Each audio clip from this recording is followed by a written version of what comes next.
Se ouvir uns gritos dos gatos aí, não assusta não, né? Pode deixar.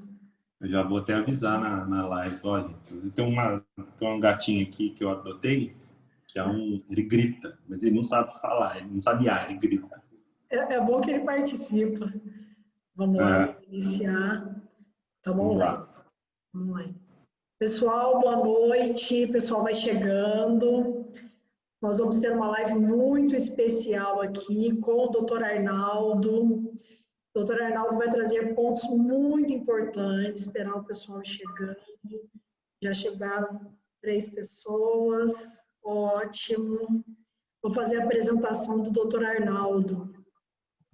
Olha só, pessoal, o Dr. Arnaldo, ele tem um currículo maravilhoso, um currículo que é invejável e, acima de tudo, o Arnaldo é uma pessoa que é amiga minha há mais de 20 anos. É um ser humano incrível, um ser humano ímpar.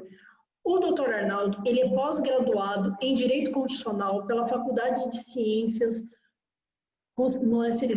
Humanas de Cruzeiro, pós-graduado em Direito Público pelo Centro Universitário Salesianos de São Paulo, Unisal Lorena, graduado pela Faculdade de Direito do Centro Universitário Salesianos de São Paulo, Lorena, e a sua atuação profissional. Ele é advogado em constante exercício com atuação particular em diversas áreas do direito e efetiva prestação de serviços, incluindo a área civil, com ênfase no direito de família, direito das obrigações, direito das sucessões e direito das coisas, consumidor e tributário, e na área de direitos difusos e coletivos, direito da criança e do adolescente, direito do consumidor e direito ambiental, tendo atuado por mais de 5 anos em direito da saúde como advogado de operadora de planos de saúde. Ele atua também, pessoal, na função de assessor do conselheiro estadual da OAB São Paulo, Dr. José Pablo Cortes, junto à 6ª Câmara Recursal da OAB de São Paulo, subseção São Paulo, desde 2016. Igualmente, ele atua como membro efetivo da Comissão da Defesa do Consumidor da Ordem dos Advogados do Brasil, seção de São Paulo, desde 2009. Doutor Arnaldo, seja muito bem-vindo. É um prazer e uma honra estar aqui aprendendo um pouco mais com o doutor. Olá, pessoal. Doutora Gabriela, muito boa noite. Primeiramente, eu gostaria de agradecer aí as palavras, né? Realmente, a nossa amizade de mais de 20 anos aí é uma realidade. Conheço a Gabriela desde o colegial ali, do ensino fundamental, na verdade, né? E depois acompanhei toda a carreira dela, ela também se formou na mesma área, direito, né? E cada um trilhou uma estrada aí diferente. Hoje ela se encontra em outro estado, inclusive, né? Eu permaneci no estado de São Paulo. E é isso aí, eu sou advogado, atuo nessa área de direito civil, gosto muito dessa área de direito civil. E hoje eu gostaria de conversar com vocês um pouquinho a respeito dessa transformação que a pandemia aí do coronavírus, como que ela atuou no nosso dia a dia, né? Vamos traçar aí, vamos conversar um pouquinho a respeito em como que ela atuou no dia a dia, qual foi a repercussão jurídica dela no nosso dia a dia, o que veio de novo dos nossos governantes, leis, como os tribunais têm decidido, como que fica o dia a dia nosso com essa pandemia.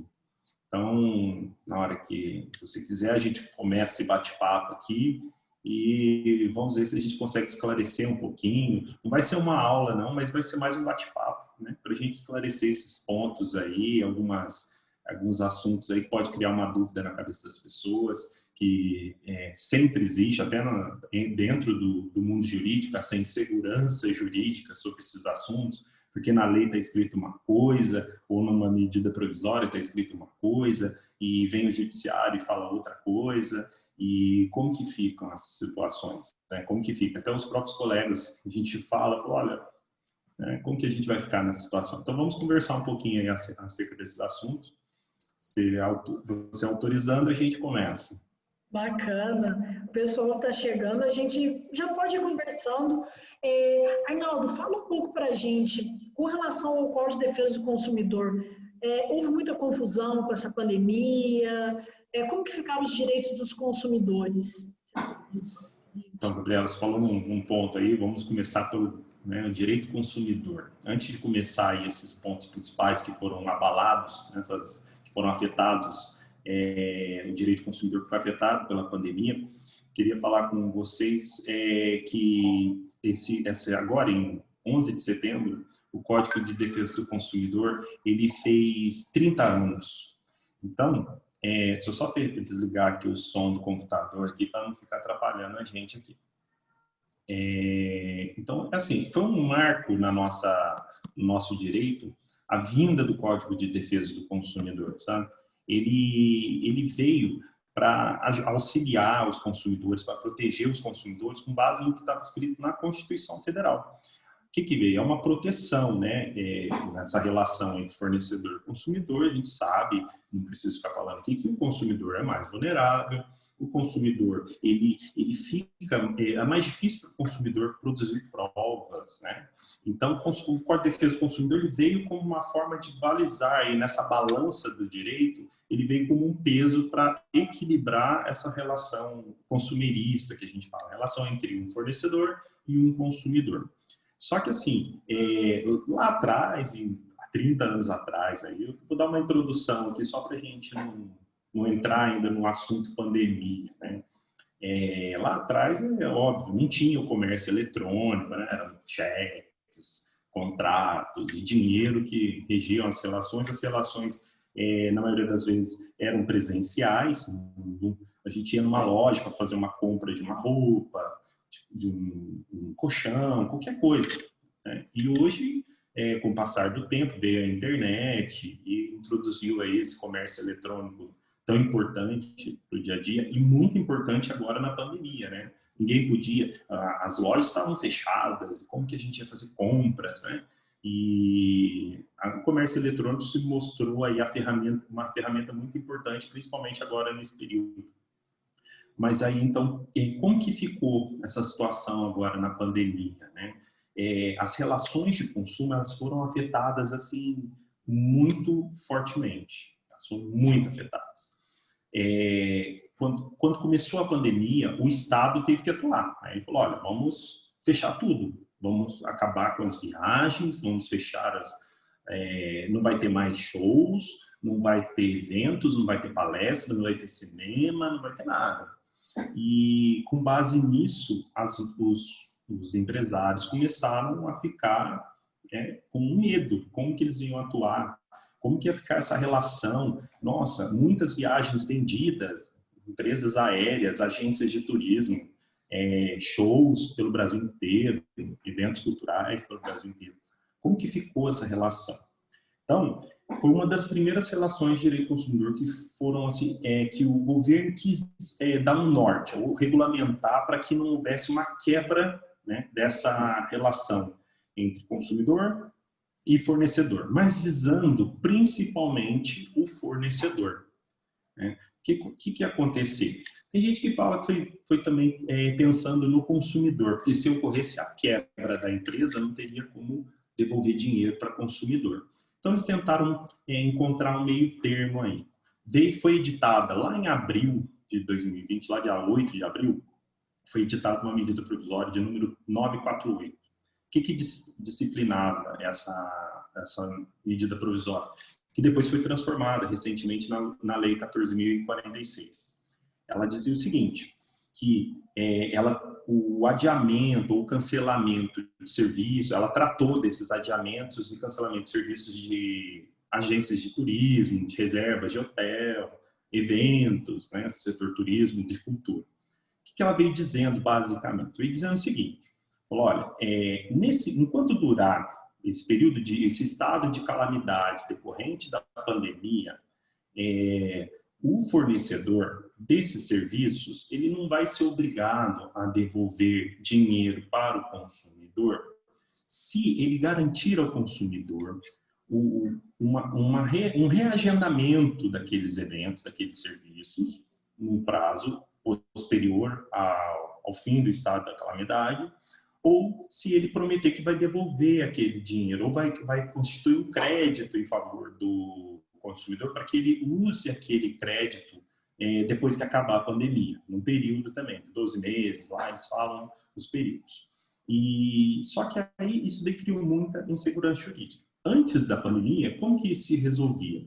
Porque assim, não existia, antes da pandemia não, mas antes dessa medida provisória, não existia, o Código de Defesa do Consumidor, ele trata ele prevê somente o descumprimento quando uma penalidade, quando o fornecedor descumpre voluntariamente. Nesse caso, o fornecedor não tinha vontade, foi contra, foi uma situação excepcional. Como que tratou o código, essa medida provisória? Ela veio dizendo o seguinte: antes da medida provisória, aplicava o Código Civil. As partes tentavam entrar num acordo, ou se fosse judicialmente, restabelecer essa situação anterior. Devolvia o dinheiro e voltava para a situação anterior, não cobrava taxa, não cobrava multa, não cobrava nada. Posteriormente, à Lei 948, então, houve esse disciplinamento, ou seja, tenta fazer a remarcação do serviço, tenta dar o crédito para o consumidor, e somente nos casos em que for impossível remarcar ou dar um crédito ao consumidor, que devolve o dinheiro. Porém, a devolução do dinheiro vai ser num prazo de até 12 meses após o fim do estado de calamidade. Qual que é a insegurança jurídica disso? Primeiro que a lei fala só que se for impossível a remarcação ou crédito. Quando que vai acabar o estado de calamidade? O decreto 6 de 2020, que tratou desse estado de calamidade, falou que vai acabar o estado de calamidade a 31 de dezembro de 2020. Porém, pelos estudos que já foram feitos, de que o estado de calamidade ele tem efeitos fiscais. E provavelmente toda essa situação de dificuldade econômica, de recessão, vai se prorrogar para o ano que vem. E é bem possível que o estado de calamidade ele seja estendido também. Se ele for estendido, então, pela letra da lei, o que vai dizer? O fornecedor ele não vai ser obrigado a devolver a partir de 1º de janeiro de 2020. Vai prorrogar com o decreto. Né? Então, se prorroga o decreto, prorroga-se também o prazo de devolução do dinheiro do consumidor. Então, olha a insegurança jurídica que essa lei, a medida provisória que agora virou lei, ela trouxe para o nosso ordenamento. Como que o consumidor fica nessa situação? Existe uma lacuna aí da lei, porque a lei fala só que se for impossível a remarcação ou a disponibilização de crédito para o consumidor. Mas e se for possível? Mesmo assim, olha, eu posso remarcar, eu posso dar o crédito, mas eu não quero. Ou o consumidor não quiser mais, falou, não, eu não quero mais, porque eu não tenho mais interesse nisso. Se extrajudicialmente o consumidor ele não resolver essa situação, ele pode ir judicialmente tentar pedir ao juiz, né, por meio da ação cabível, a rescisão desse contrato, uma restabilização do estado anterior, voltar ao estado anterior, dizendo para o juiz que ele não tem mais interesse na manutenção daquele contrato e pedir de volta o dinheiro. Por quê? Porque não se encaixaria nessas hipóteses dessa lei, né, que fala justamente da devolução. Olha, só no caso de ser impossível que ele deveria devolver em 12 meses, mas sendo possível, ele tem que devolver imediatamente. Então, seria uma lógica jurídica da coisa. Então, deveria uma lacuna aí dessa lei, dessa medida provisória que se transformou em lei, que fique em aberto aí para os consumidores, em benefício do consumidor, vamos assim dizer. É discutível, porque os juízes hoje em dia, isso é fato notório, a pandemia é fato notório, não precisa de provas, eles estão analisando tudo com base no acontecimento, em todo o prejuízo ocasionado pela medida provisória, pela pandemia, desculpa.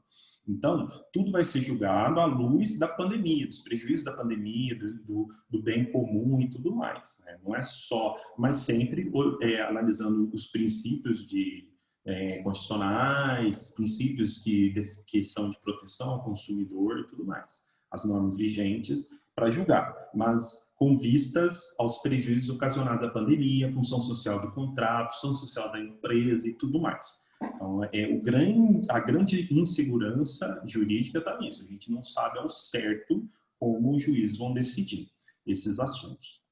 Entendeu? Então, esse é um primeiro ponto aí de direitos do consumidor que foram muito afetados pela pandemia, foi com relação a esse ponto, Gabriela, com relação a viagens, eventos culturais e tudo mais.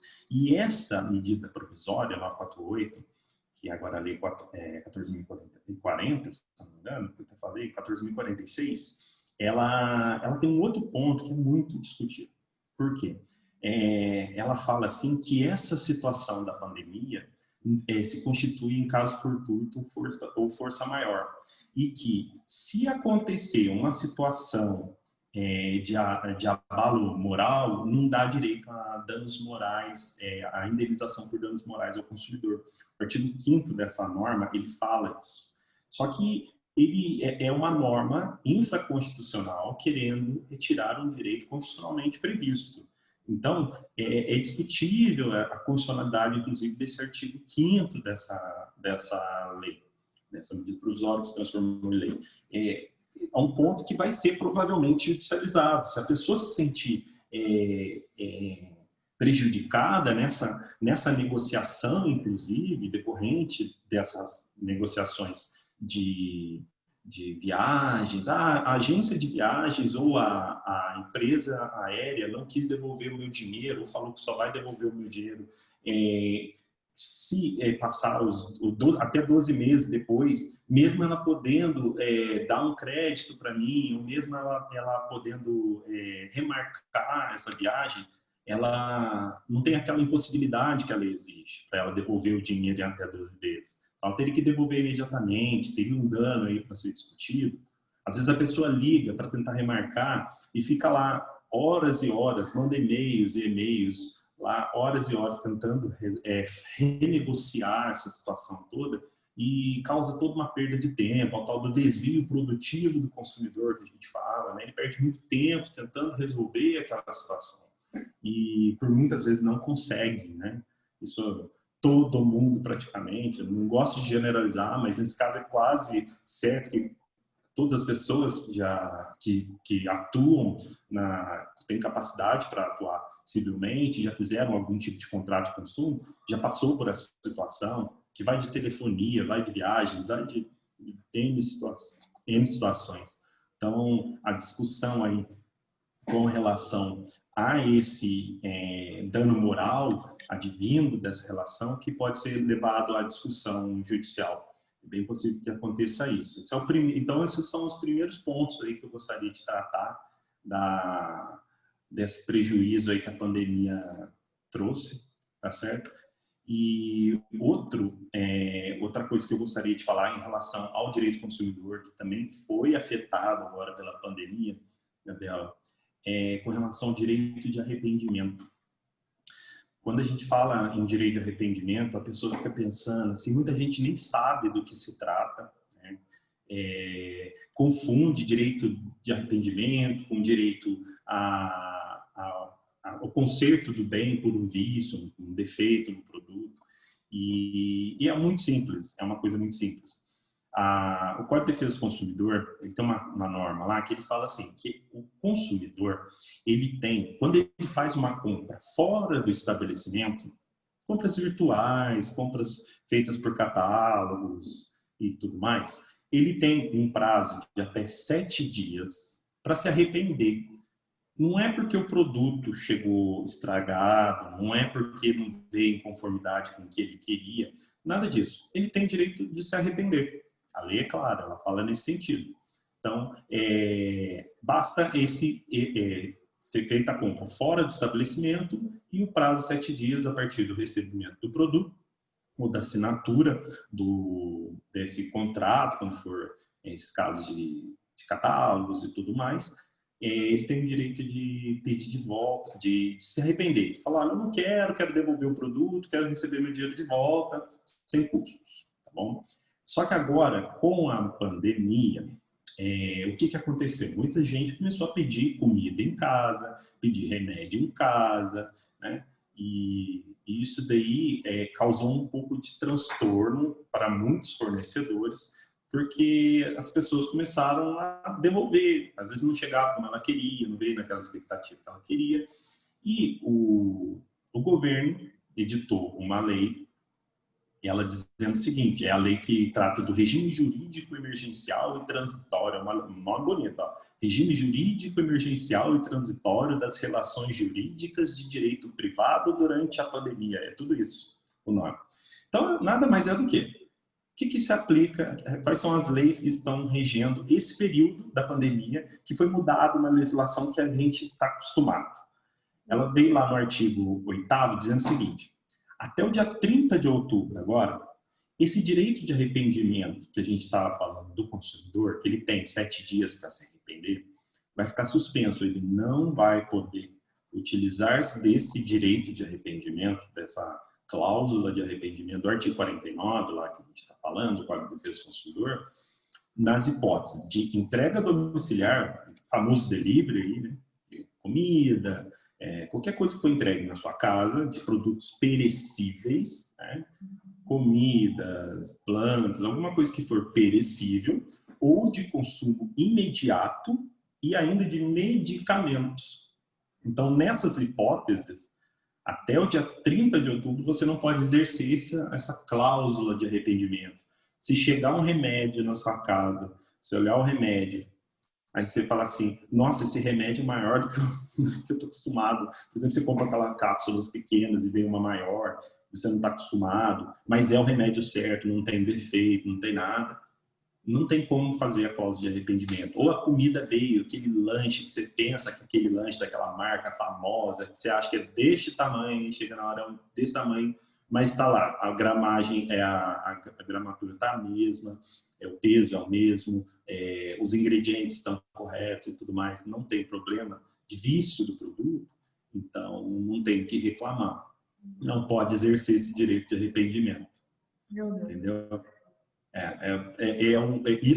Isso muita gente reclamou, mas é o momento da pandemia que a gente está passando aqui, né, nessa situação. Mas repetindo aqui, eu gostaria de deixar bem claro para o pessoal que não, se o produto vier com defeito, se vier com vício oculto, não estão suspensos esses direitos, tá bom?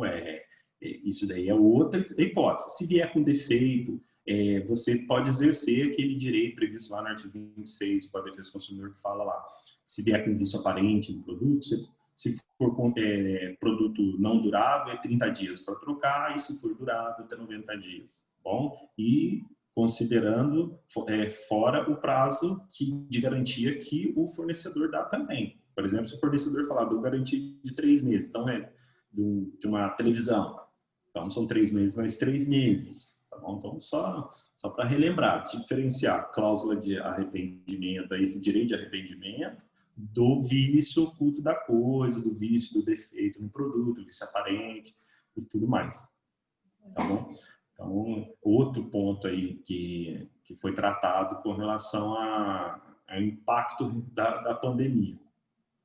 Uma outra coisa que eu queria falar também, já que a gente está falando esses defeitos, né, da coisa e tudo mais, eu cheguei a fazer um bate-papo com os colegas a respeito de mensalidade escolar. Muitos pais foram atingidos com a situação. O que eu faço agora? Nossa, o que eu devo? Eu tenho que pagar? Não tenho que pagar? Como que eu vou fazer nessa situação? Bem, a gente sabe que nenhuma escola estava até pouco tempo atrás tendo aula presencial, né? Escolas particulares não estavam tendo aulas presenciais e os pais ficaram com dúvida, pago, não pago, como que eu faço? Tentaram fazer acordo com as escolas, muitas escolas não quiseram fazer acordo e muitos judicializaram a situação, foram para a justiça para tentar discutir essa situação, tentar conseguir um desconto, conseguir rescindir o contrato e tudo mais. Então, como que ficou a situação? Extrajudicialmente, não tinha norma prevendo nada, sabe? Falando assim, que tem que tentar fazer um acordo, que tem que dar um desconto extrajudicialmente, não tinha nada falando nesse sentido. E aí vieram os órgãos de defesa do consumidor, veio o Senacom, IDEC, Proconso, todo o Brasil, dizendo o seguinte: olha, as escolas elas têm que manter um canal aberto de tentar uma negociação com os pais. E não adianta tentar fazer um desconto linear para todos os casos, por exemplo, dar 30% de desconto para todo mundo. Tem que analisar caso a caso. Tem que analisar a qualidade, se a escola está entregando ou não aquela qualidade de ensino, da disciplina que está sendo fornecida para cada tipo de aluno, para cada tipo de grau de escolaridade.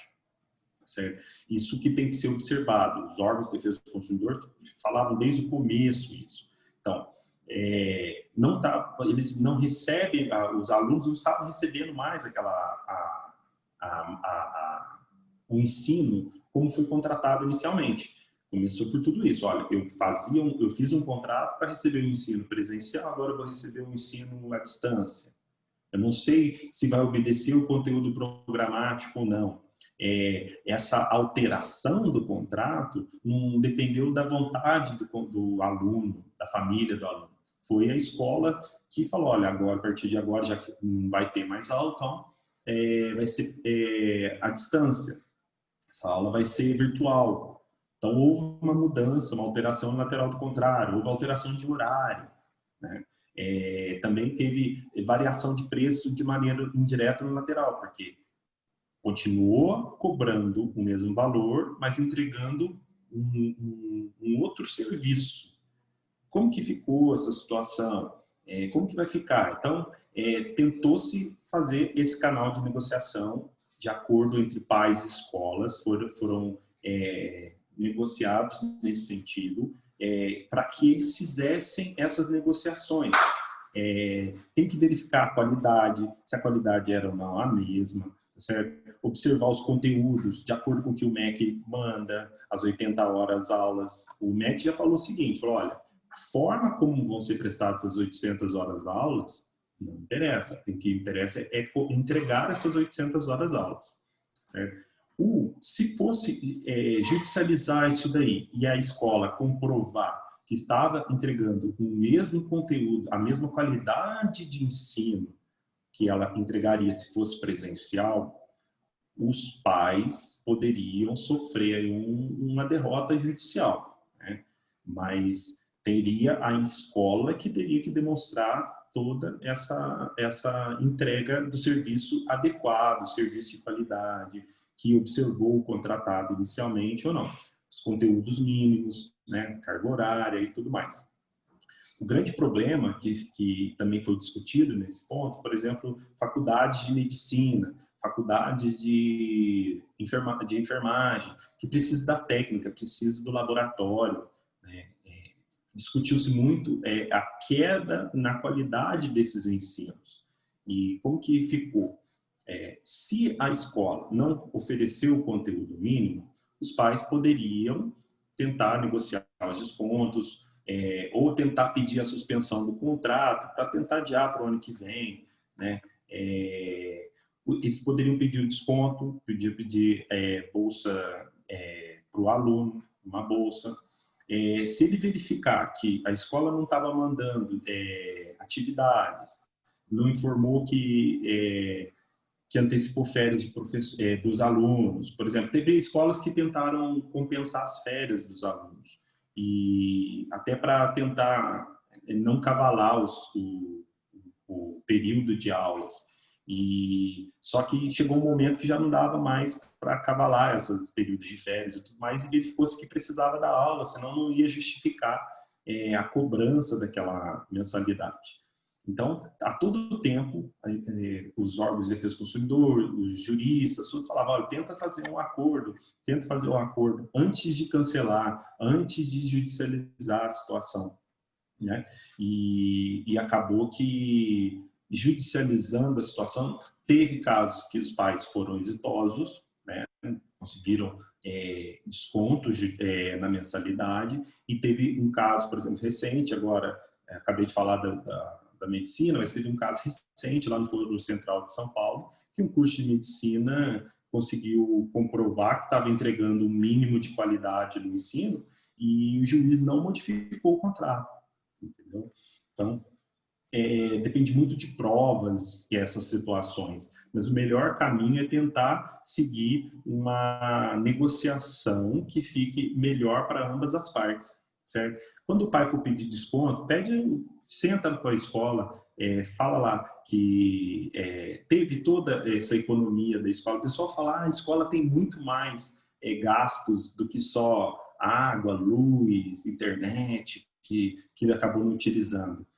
Teria despesa com o pessoal, mas muitas escolas suspenderam o contrato de funcionários, então teve uma economia, né? Então, quando for tentar fazer a negociação com a escola, tem que colocar as cartas na mesa, demonstrar a necessidade desses descontos, tentar chegar aí no meio termo, certo?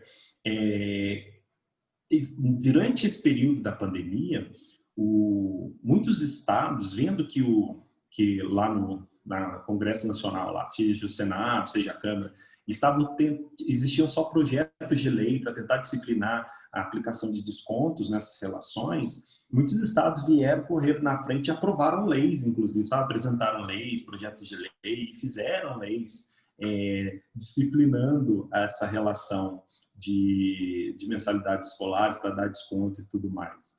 Foi muito curioso, porque foi uma bateção de cabeça de vários lados. Alguns projetos de lei, eles vieram dizendo o seguinte, olha, dá 30% de desconto para todo mundo. 30% de desconto. Por exemplo, no Piauí, no Ceará, e teve lugar, os projetos federais são tudo nesse sentido, dá 30% de desconto. Basicamente, quase todos são isso, tanto que estão na Câmara dos Deputados quanto do Senado Federal, fala em desconto linear de 30%, sabe, Gabriel?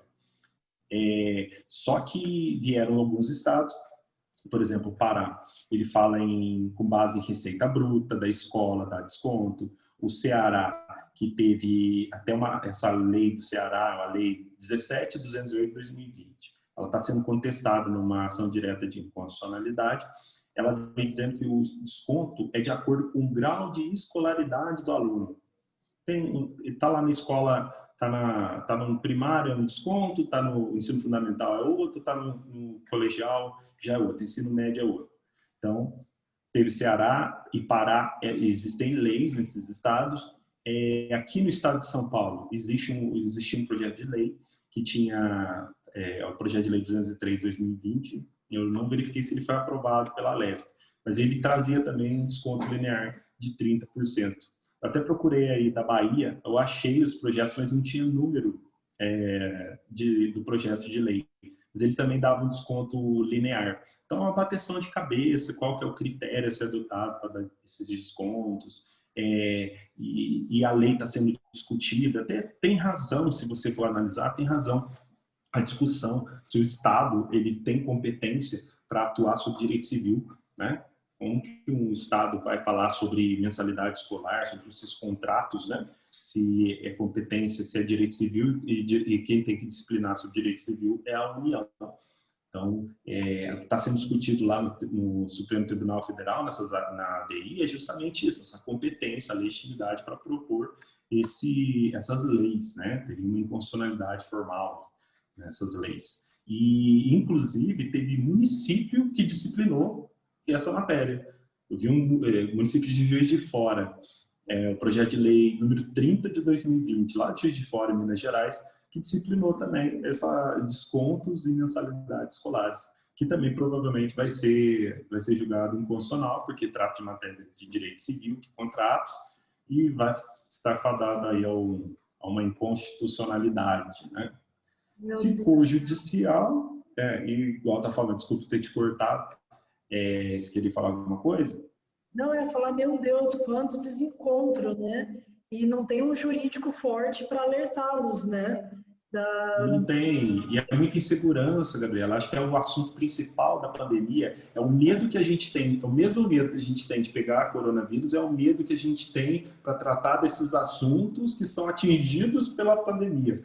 Só para você ver, até os governantes, eles ficam pisando em ovos porque alguns querem resolver, mas não tem competência para isso. Quando resolve às vezes atrapalhado, atropelam o assunto, ou faz de uma forma que não foi bem planejada e acaba ocasionando prejuízo para os consumidores, né? Porque ficamos todos assim, o que fazer? Aí todo mundo vai querer o quê? Ir para o judiciário, tentar judicializar a situação para tentar achar uma resposta para aquela dúvida cruel, e quem tem que dar essa resposta é um juiz que às vezes nem tem uma lei específica para julgar. Ele vai ter que se utilizar de toda o ordenamento jurídico vigente, todas as leis que protegem os consumidores, considerando a pandemia, para poder julgar.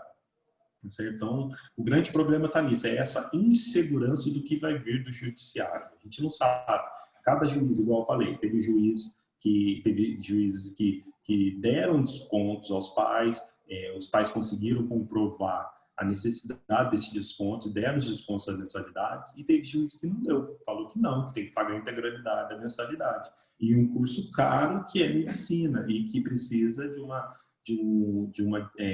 estrutura disciplinar muito forte, né, de qualidade, que demanda uma qualidade no ensino.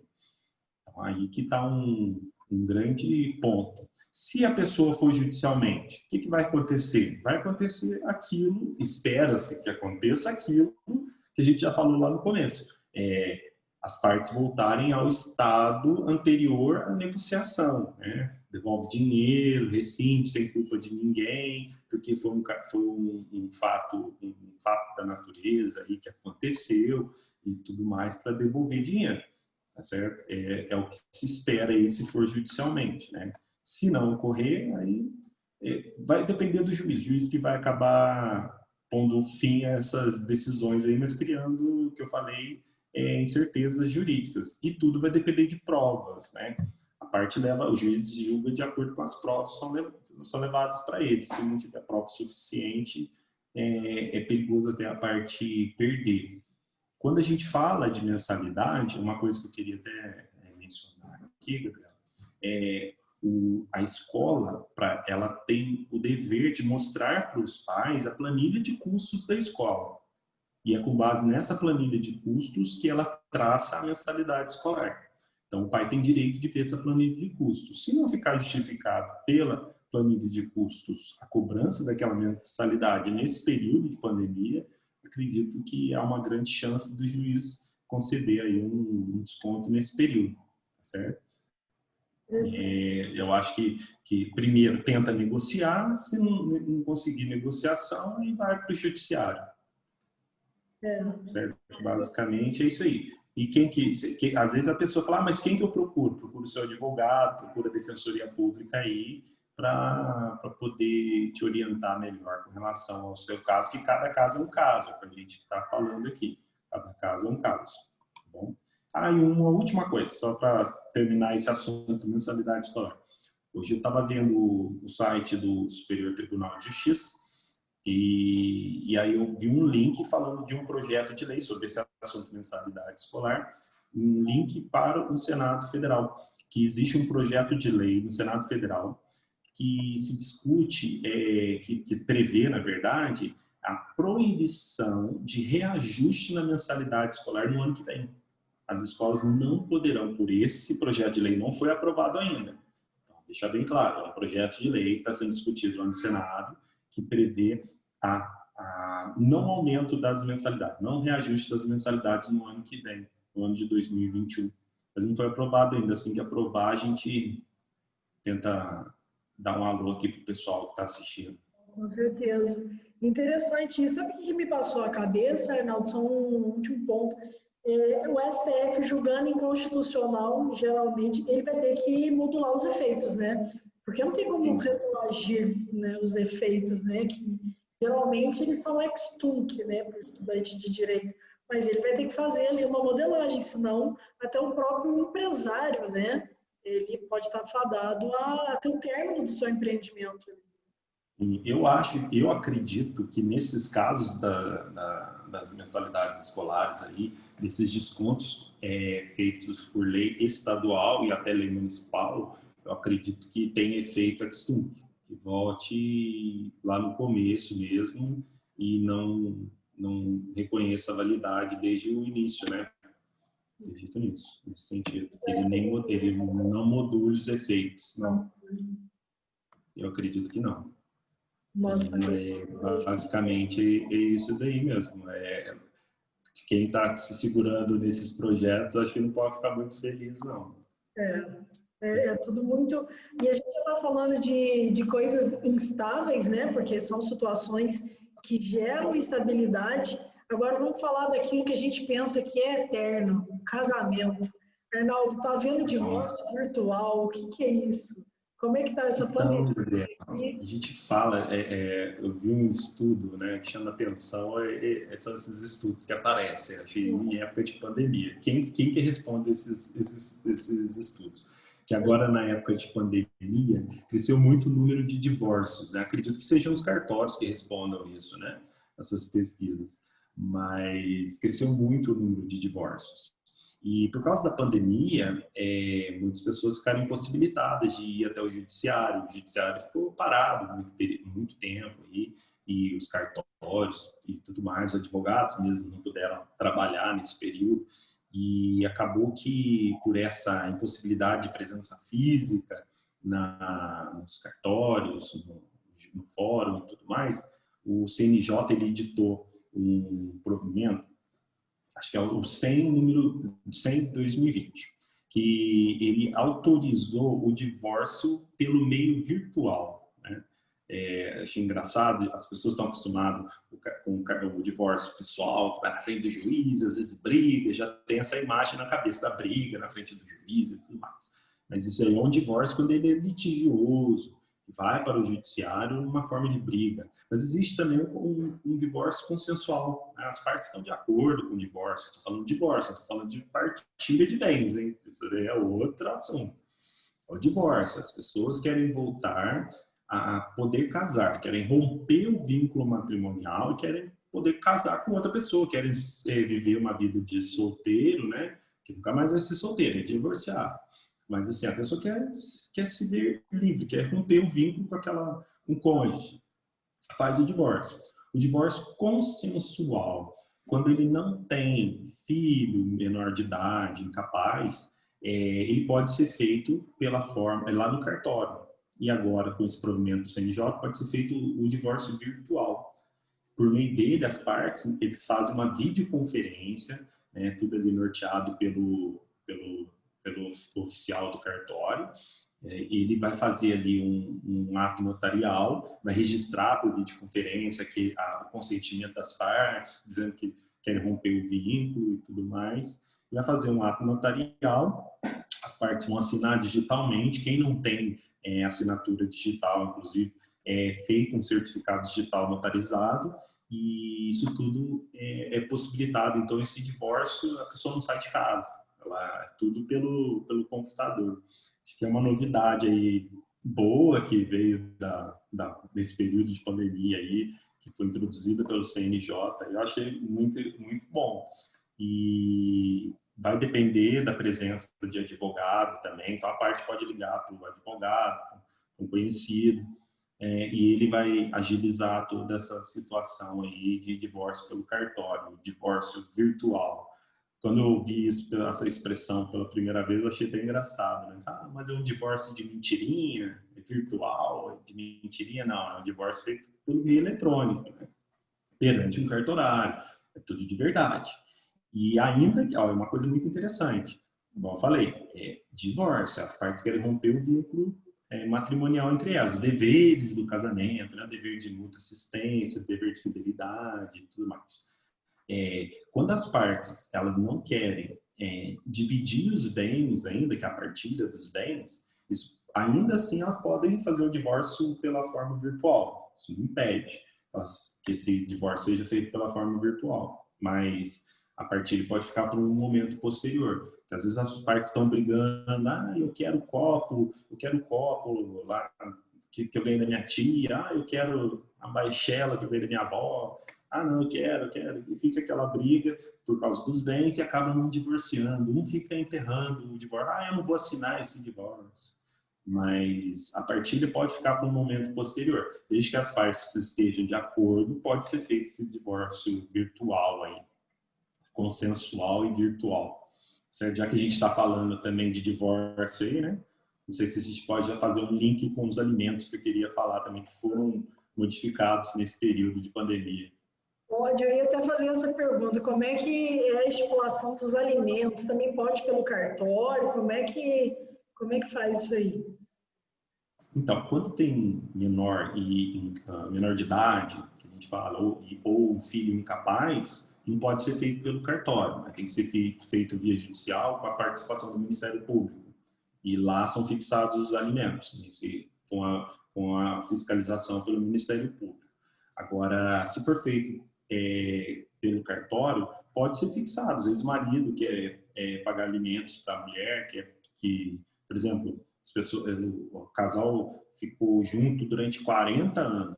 O marido nunca deixou a mulher trabalhar. Agora vai divorciar e quer pagar uns alimentos para ela. Tudo bem, ótimo. Faz lá pelo acordo, pode ser feito também por essa via do divórcio virtual também.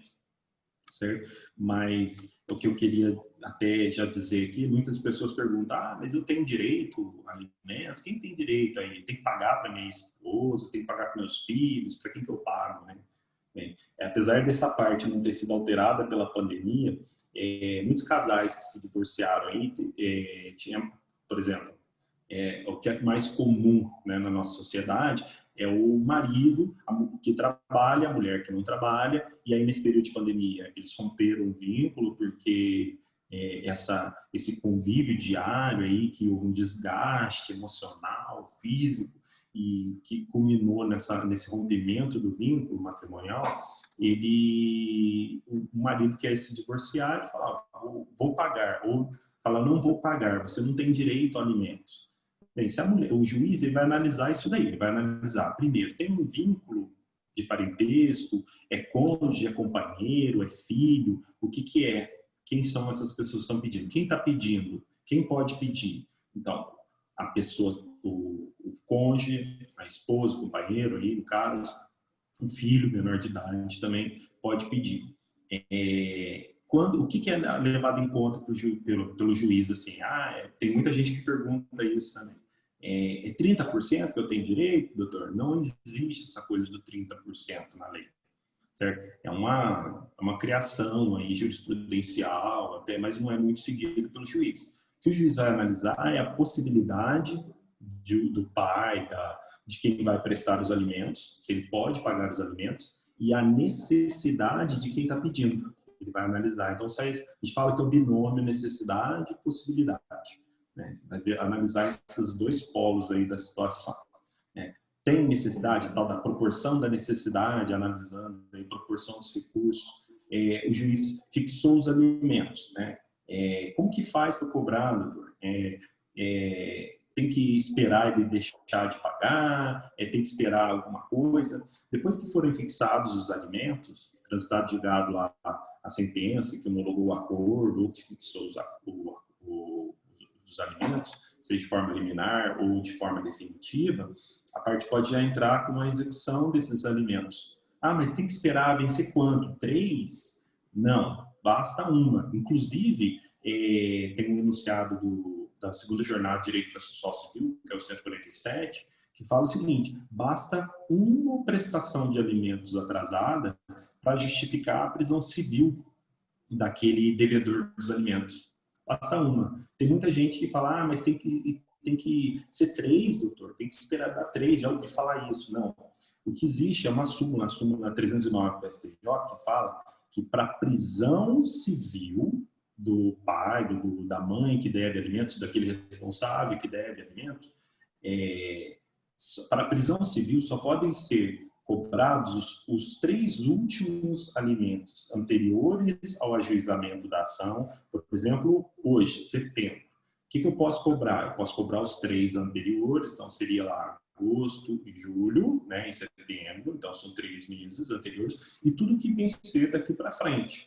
Né? Outubro, novembro, dezembro, enquanto estiver rodando a ação, enquanto a pessoa não paga, está girando, está virando uma bola de neve. E é o que já acontece na maioria das vezes, é uma bola de neve. A A pessoa se perde nisso, se perde. E o devedor acaba tendo que fazer um acordo para reduzir, pagar um valor menor para fugir da prisão civil, tá certo? Mas basta uma prestação atrasada para poder cobrar, para poder prender, inclusive, desculpa. Mas aonde que eu queria chegar nisso tudo? Chegamos a esse ponto da prisão. O juiz vai e fala assim, como que acontece na vida real? Aí eu vou lá e cobro os alimentos, né, entro com a ação, pedindo o cumprimento de sentença para que o pai, o devedor dos alimentos, pague em 3 dias, sob pena de ele pague ou justifique por que não pagou ou que até já pagou. Né? E, por exemplo, assim, o pai não pagou, não justificou por que não pagou e não demonstrou que pagou, certo? O que acontece nessa situação? Antes da vinda dessa lei que eu vou falar, que a gente até falou, aquela lei que tem um nome bonito, regime jurídico, que trata agora desse período de pandemia, ela vem dizendo o seguinte, que da entrada dela em vigor, que foi lá em junho, até 30 de outubro de 2020, a prisão civil por dívida alimentícia ela vai ser cumprida exclusivamente sob a modalidade domiciliar.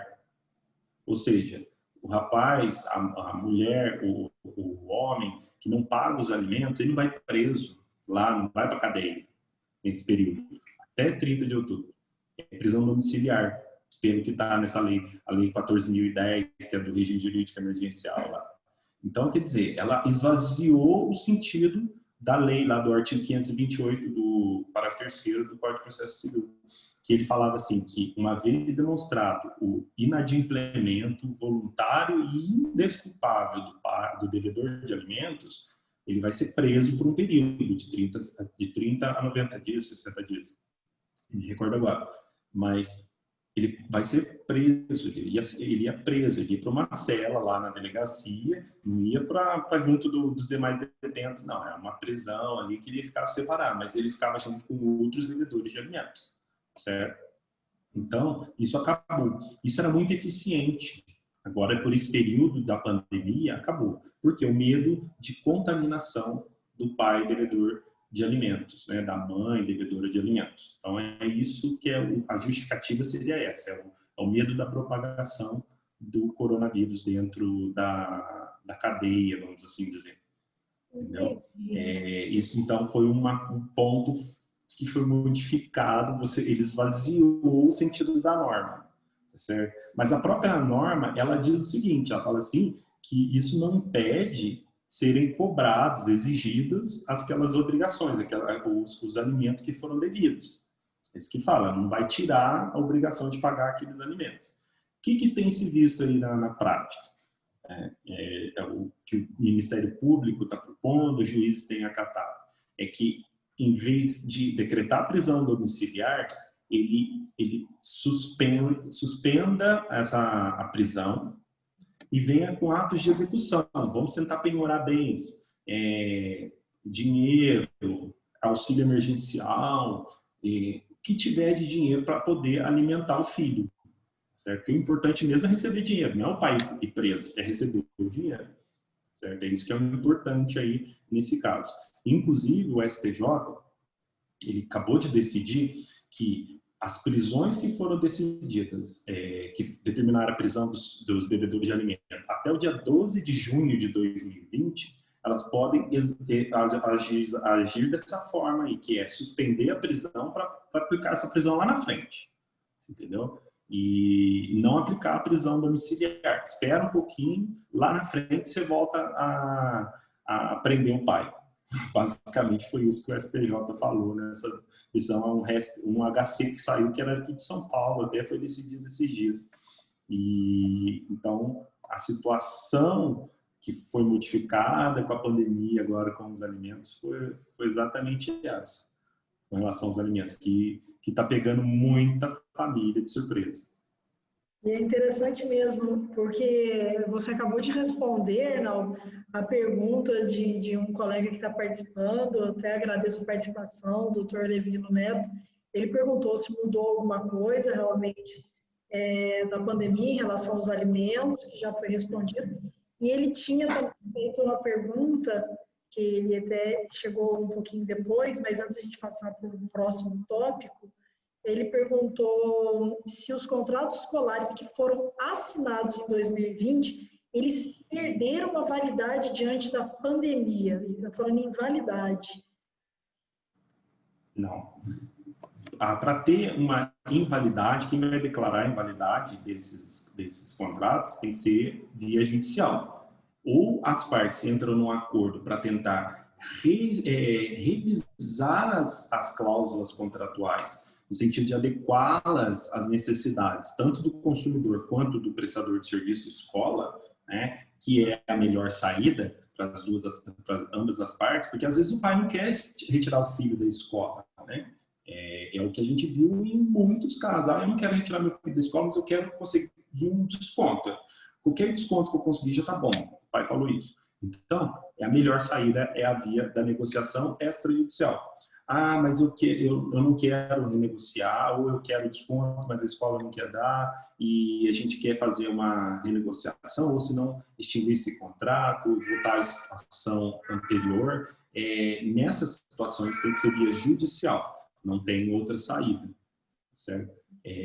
Não existe lei dizendo que esses contratos estão inválidos. Isso não existe, não há norma nesse sentido, não. Perfeito, obrigada.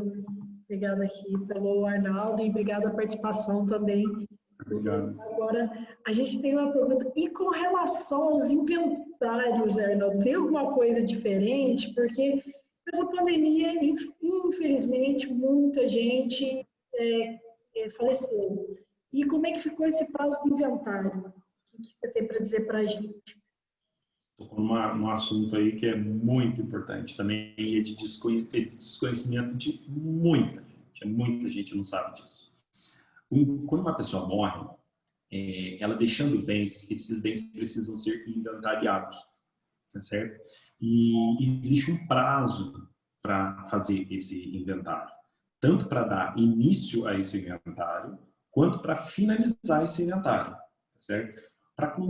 Primeiro, para dar início, a pessoa faleceu, por exemplo, ela faleceu hoje, a partir do dia 22, então é 22 de outubro, 22 de novembro, então é 21 de novembro, até o dia 21 de novembro, ela tem que entrar com o inventário.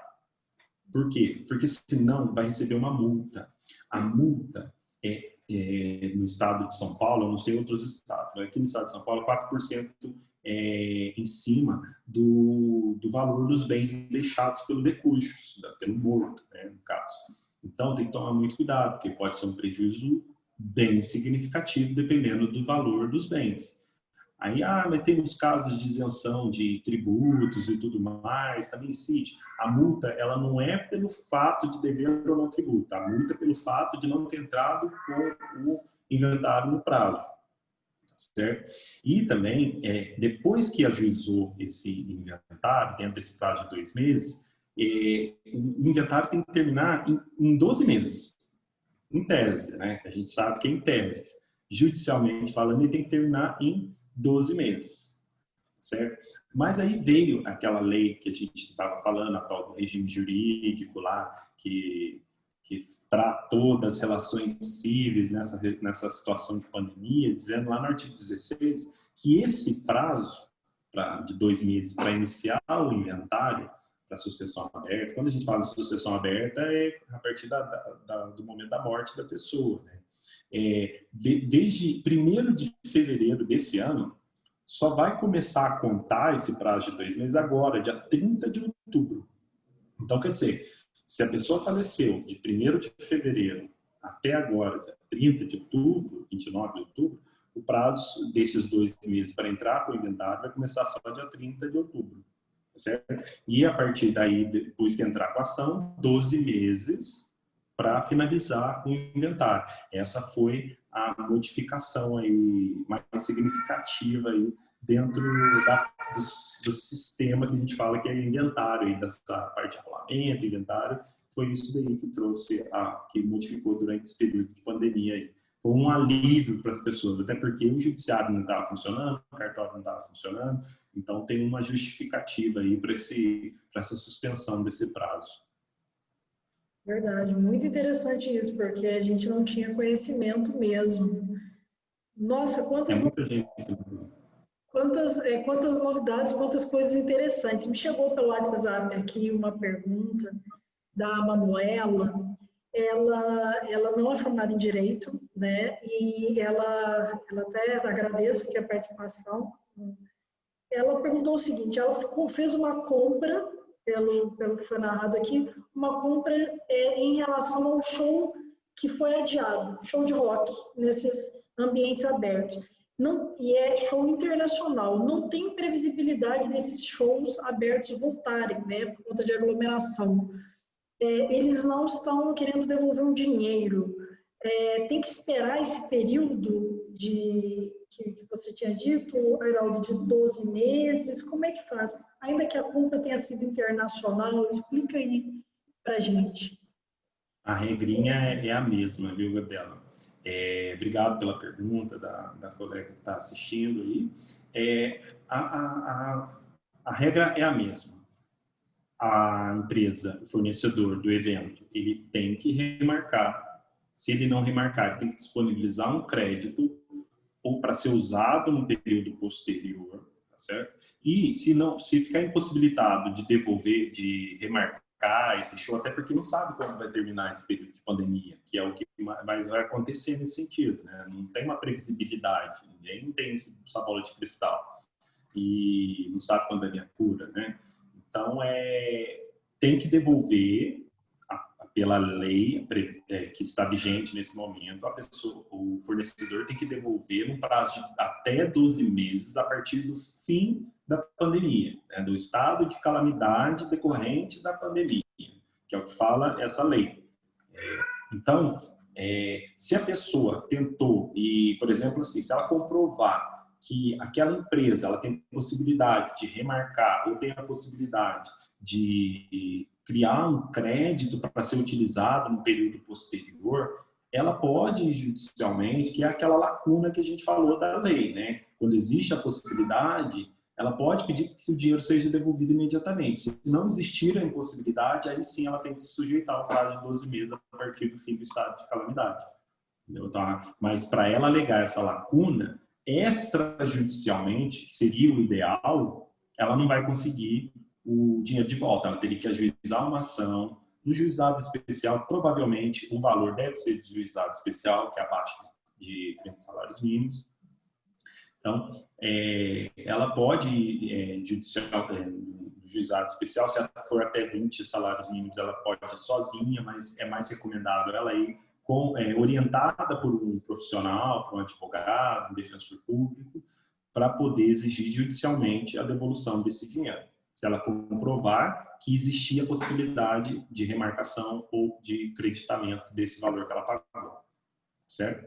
Ótimo. E aí, continuando, existe prazo para o consumidor? Está suspenso com a pandemia? Prazo para quê que seria? Prazo prescricional para reclamar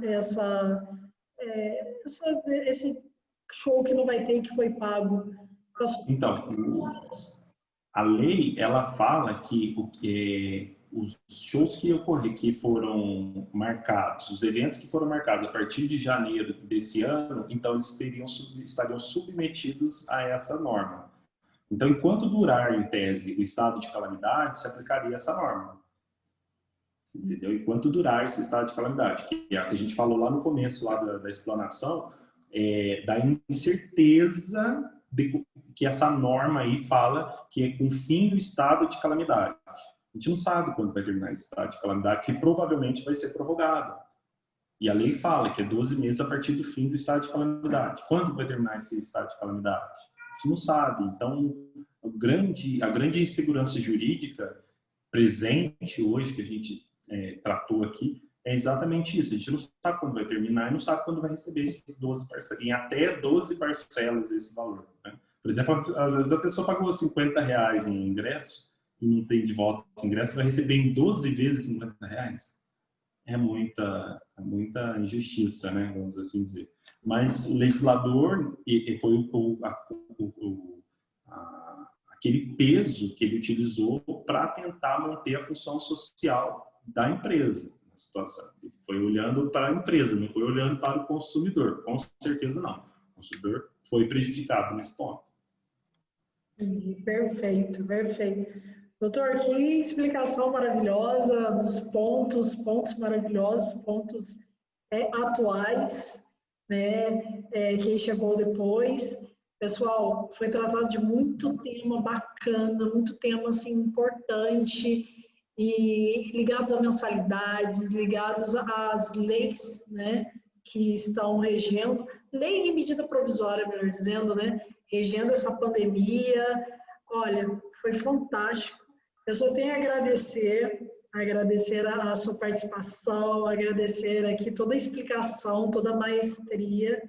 E a gente precisa fazer outras lives também, em outras mídias também, divulgar.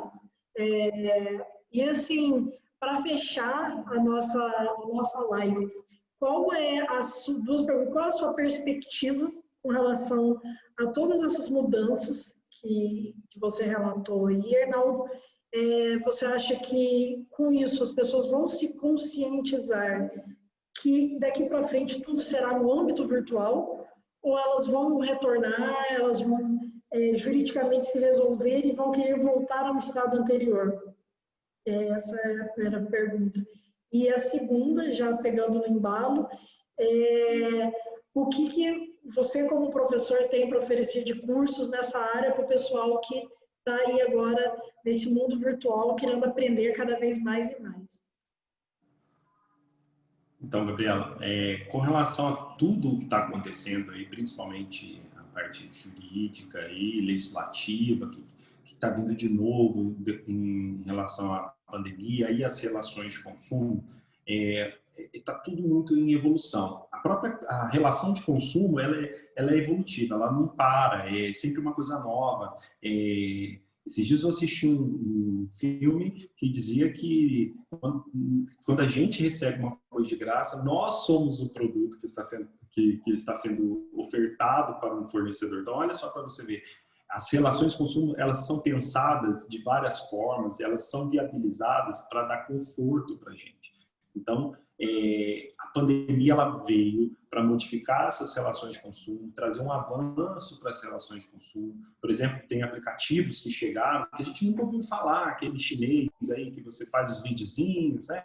E a gente nunca tinha ouvido falar antes da pandemia, mas estava todo mundo em casa e todo mundo queria consumir aquele aplicativo, não pagava nada pelo aplicativo, né? E ainda tinha gente que ganhava dinheiro com aquele aplicativo, fazia dinheiro em cima do aplicativo. Então, as relações de consumo sempre em constante desenvolvimento. E o direito, a gente aprende desde o primeiro ano da faculdade, o direito ele tenta acompanhar as relações humanas, o desenvolvimento das relações humanas. Então, eu acredito as normas não são perfeitas, principalmente as que vieram aí a toque de caixa nesse período de pandemia. Elas precisam ser vistas, igual eu falei do artigo 5º lá que proibia danos morais, tem que ser analisado. É caso fortuito, mas vai impedir dano moral, que é um direito previsto constitucionalmente.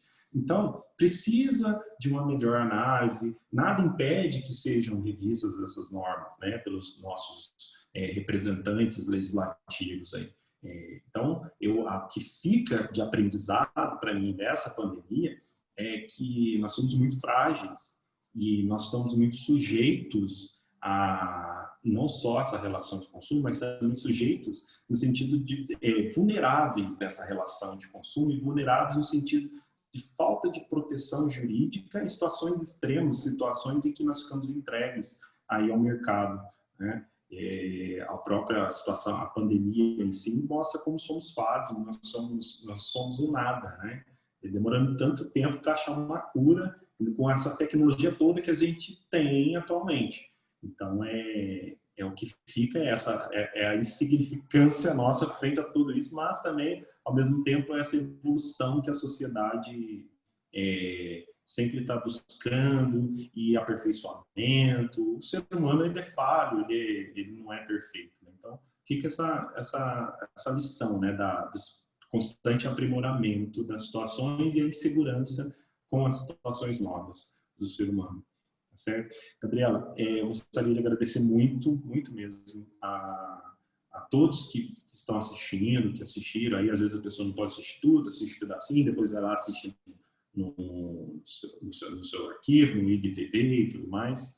Gostaria de agradecer você, grande amiga aí de tantos anos, né, pelo convite, pela paciência e a oportunidade também de participar desse bate-papo aqui no seu canal e dizer que fico à disposição sua para novos bate-papos. Quando quiser, a gente trata de outros assuntos também. A minha área é mais em direito civil, gosto muito dessa área, trabalho em outras áreas também, mas esses pontos, direito consumidor, família, sucessão, gosto muito de falar. Acho que é o dia a dia, eu acho que é a matéria que mais aproxima a gente da população, da pessoa física, né?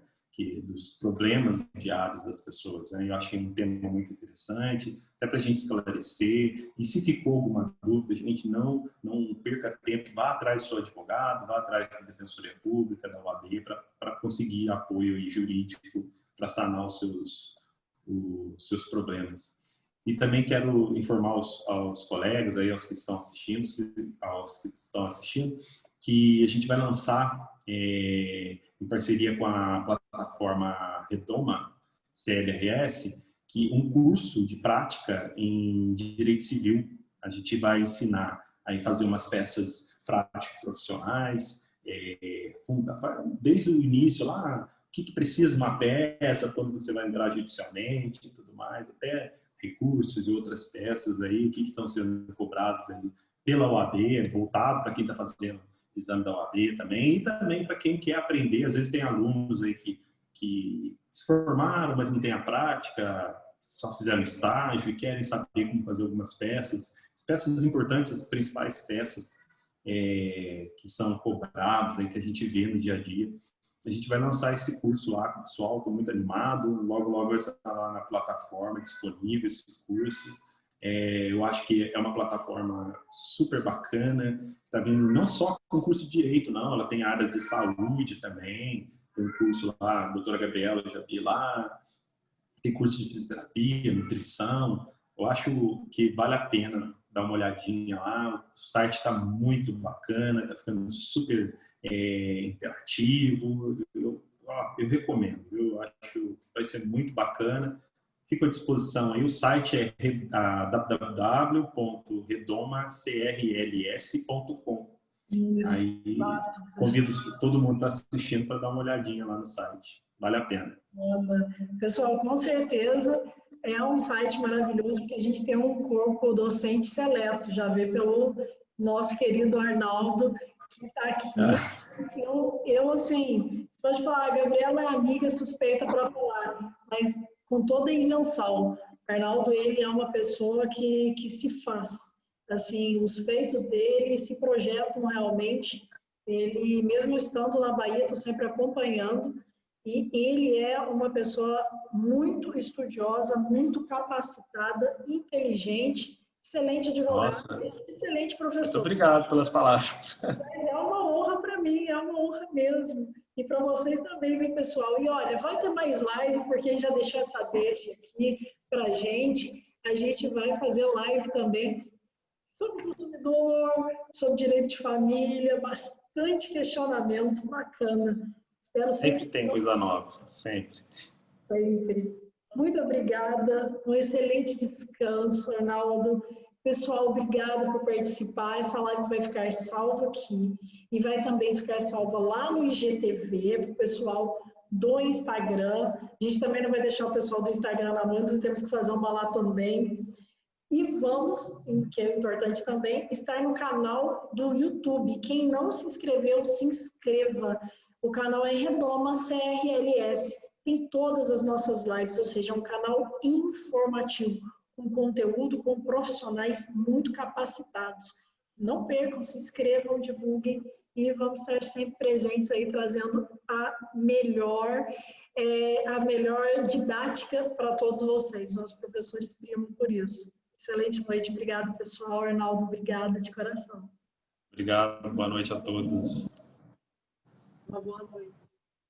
Tchau, tchau. Tchau.